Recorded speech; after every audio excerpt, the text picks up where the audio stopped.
गीता का सार क्या है? आज मैं इसके संदर्भ में चर्चा करना चाहूँगा। गीता एक ऐसा ग्रंथ है जो मानव जाति के लिए महत्वपूर्ण है। अगर इस ग्रंथ को हम सही ढंग से अध्ययन करेंगे तो निश्चित रूप से हमारे जीवन में जो भी परेशानी आएगी वो मुक्त हो जाएगी। गीता का मुख्य उद्देश्य यह है, गीता में कहा गया है कि तुम क्यों व्यर्थ चिंता करते हो। तुमने क्या लाया, तुम तो यहीं से कुछ प्राप्त किए हो। तुम भूत की चिंता क्यों करते हो, भविष्य की चिंता क्यों करते हो। अभी वर्तमान चल रहा है, वर्तमान की चिंता करो। तुम इस जीवन में जो भी प्राप्त करोगे कर्म से प्राप्त करोगे और कर्म करते रहो, फल की चिंता मत करो। तुम क्यों किसी पर रोते हो, व्यर्थ चिंता करते हो। और ये शरीर नश्वर है।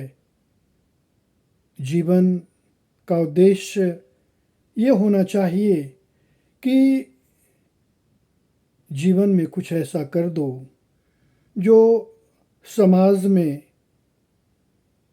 सबके लिए फलदायक हो। अपने लिए करते हो तो ये जीवन नहीं है, बल्कि तुम परिवार और समाज के लिए कुछ ऐसा करो जो हमेशा याद किए जाओगे। जिस तरह से मनुष्य शरीर की चिंता करता है लेकिन ये नहीं सोचता है कि ये शरीर न तुम्हारा है और न तुम शरीर के लिए हो। मनुष्य मृत्यु पर रोता है, लेकिन ये शरीर नश्वर है। और जिस तरह से मनुष्य एक पुराने वस्त्र को त्याग कर नए वस्त्र धारण करता है, उसी प्रकार आत्मा का न जन्म होता है और न मृत्यु होती है, बल्कि एक शरीर से दूसरे शरीर में प्रवेश करती है। इसलिए चिंता करना व्यर्थ है। जैसा कि आप सभी जानते होंगे कि भारतवर्ष का एक ऐसा युद्ध जो कुरुक्षेत्र में 18 दिनों तक चलता रहा और ये अधर्म पर धर्म की विजय को दर्शाता है, असत्य पर सत्य की विजय को दर्शाता है। ऐसा बताया जाता है कि जब धृतराष्ट्र कौरवों को अपना राज्य देना चाह रहे थे, कौरव हजारों की संख्या में था, पांडव 5 की संख्या में था। और जब भगवान श्री कृष्ण कौरव के पास पहुँचे, 3 बार शांति दूत बनकर पहुँचे और उन्होंने कौरवों से कहा था कि पांडव को सिर्फ 5 गांव दिया जाए। दुर्योधन ने कहा था कि युद्ध के बगैर उसे सुई की नोक के बराबर भी जमीन नहीं दी जाएगी। और तब भगवान श्री कृष्ण वहाँ से लौट गए और फिर दोनों के बीच युद्ध हुआ। जब युद्ध की शुरुआत हुई तो अर्जुन ने देखा कि वो सभी अर्जुन के सगी संबंधी हैं, गुरुजन हैं।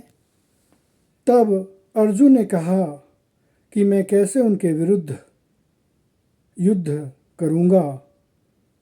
तब भगवान श्री कृष्ण उन्हें उपदेश देते हैं कि अर्जुन, ये युद्ध तुम्हारा नहीं है, ये धर्म का युद्ध है और क्षत्रिय होने के नाते तुम्हें युद्ध करना होगा, और अगर तुम ऐसा नहीं करते हो तो तुम निंदा के पात्र हो जाओगे। और जब भगवान श्री कृष्ण अर्जुन को उपदेश देते हैं और तब अर्जुन आगे बढ़ते हैं, 18 दिनों तक ये युद्ध चलता है, घमासान युद्ध होता है और एक दिन ऐसा आता है कि पांडव की जीत होती है। इसलिए कहा जा सकता है कि देर है अंधेर नहीं। इसलिए हमेशा यह सोचना चाहिए कि हम ऐसा कोई कार्य करें जो धर्म पर आधारित हो, सत्य पर आधारित हो, लेकिन मानव इस बात को भूल जाता है और स्वार्थवश ऐसा कुछ कर देता है जिससे बाद में पछतावा होता है। इसलिए हम सभी को गीता का अध्ययन करना चाहिए, क्योंकि गीता हमें बहुत कुछ सिखाती है, धर्म पर चलने को सिखाती है, सत्य पर चलने को सिखाती है और मानव अपना कार्य सही ढंग से तभी कर सकता है जब गीता का ज्ञान हो। गीता में यह वर्णन है कि परिवर्तन हमेशा होता है और हमेशा होता रहेगा। आज दुख है तो कल सुख होगा, कल सुख है तो फिर दुख होगा। इसलिए जीवन के इस रहस्य को समझते हुए हमें आगे बढ़ने की आवश्यकता है। अंत में मैं कहना चाहूँगा कि गीता हमें भारतवर्ष के लिए ही नहीं बल्कि विश्व के लिए एक ऐसा संदेश देता है जो कि सही मार्ग पर चलने को सिखाता है। अंत में मैं कहना चाहूँगा कि गीता का अध्ययन करें और अपने जीवन पर उतारें, तभी जीवन सार्थक हो सकता है। बहुत बहुत धन्यवाद।